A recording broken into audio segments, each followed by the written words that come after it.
Hier, j'ai eu pas mal de boulot. On était en train de finaliser la signature d'un de nos jeunes. Il y a eu la polémique Nicolas Jackson. Donc, j'attendais de me poser pour pouvoir expliquer un peu ce qui s'est passé. Donc, on va absolument pas trouver d'excuses à qui que ce soit. Et moi, vous savez que je suis quelqu'un qui parle vrai. On se bat depuis très longtemps contre le racisme et contre tous ceux et celles qui essayent de dénigrer notamment les Africains et pas juste les joueurs, mais c'est un état de fait, on est panafricain. Moi, j'ai joué à l'époque en Italie, dans les années 2000, là où c'était très compliqué, et que ce soit sur les plateaux télé ou au quotidien, voilà, on se bat pour que les choses évoluent. Alors, ce qui s'est passé avec Nicolas Jackson, très simple. Enzo Fernandez, c'est un joueur avec qui lui il a beaucoup d'affinités. Lorsqu'il est arrivé à Chelsea, Enzo Fernandez l'a beaucoup aidé. Notamment ils sont voisins, donc ils ont passé pas mal de temps ensemble, et Jackson a juste publié la photo avec lui sur son Insta pour entre guillemets dire qu'il n'était pas raciste. Il ne soutient absolument pas les propos qu'a pu tenir Enzo Fernandez.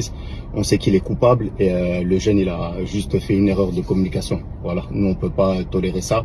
Moi j'étais pas au courant, et lorsque je l'ai su, on a eu une discussion et je lui ai expliqué le pourquoi du comment. Voilà, parce que nous on est toujours des personnes de vérité, peu importe les relations que tu peux avoir avec une personne. À partir du moment où ça touche la communauté, ça touche tout le monde. Voilà, donc j'ai pu comprendre que les réactions étaient violentes, surtout que lui il a été beaucoup soutenu cette année, notamment par les joueurs, par les personnes sénégalaises, à droite, à gauche. Il a été victime lui-même de racisme cette année, et on a toujours eu le soutien de tout le monde. Moi le premier, donc à partir du moment où un jeune sort de la route, il faut le remettre dans le droit chemin, et c'est ce qu'on a fait. Par la suite, il a supprimé les photos. Il n'avait pas forcément compris l'impact de ce qu'il avait fait, mais voilà, nous on est là pour éduquer, on est là pour conseiller, et on est là en bon père de famille pour les ramener à la raison. Voilà, c'est un jeune qui est sorti d'Afrique, qui a eu une ascension assez fulgurante, mais c'est quelqu'un avec un cœur en or. Il a beaucoup fait cet été, notamment des œuvres humanitaires dans son village, à Ziguinchor, en donnant du matériel médical, en donnant de la nourriture, et c'est ça qui est important. Après, voilà, pour moi, une faute avouée est à moitié pardonnée. Il a fait une erreur, il a compris, et voilà, il faudra que dans les années futures, il soit beaucoup plus attentif, qu'il partage également notre combat, et c'est son combat, voilà, à dire que nous, les Africains, on se laissera plus jamais faire, on se laissera plus jamais insulter. Ce qu'ont fait les Argentins, c'est juste inadmissible, et c'est la seconde fois, c'était pas la première fois. Donc moi-même, Enzo, le jour où je le verrai du côté de Chelsea, je lui dirai ces 4 vérités, parce que nous on peut pas tolérer cela, on le tolérera jamais. Voilà, pour le reste, on va continuer à se battre pour les jeunes joueurs africains, on va continuer à les conseiller. Mais vous savez, hein, on est des éducateurs, et voilà, l'erreur est humaine et il faut juste avancer.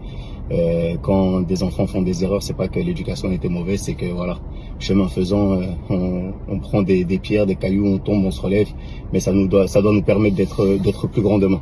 Voilà, en tout cas, le message est bien passé. Merci à tous ceux et toutes celles qui m'ont sollicité pour m'alerter, parce que moi j'étais sur un dossier, et en tout cas je fais partie de ceux qui accompagnent Nicolas Jackson depuis que je l'ai découvert en Afrique jusque maintenant, et on va essayer de rectifier le tir dans les mois et les années à venir. En tout cas, le combat continue, on est ensemble. Fallait juste faire une petite vidéo pour remettre les choses dans leur contexte et expliquer le pourquoi du comment, et pour le reste, on va continuer à se battre, à défendre l'Afrique où est-ce qu'elle soit, et à essayer de sortir nos jeunes frères du continent pour que, voilà, demain nous soyons tous plus forts, et plus forts tous ensemble. Allez, la team, on est ensemble, ça bouge pas, et à très vite.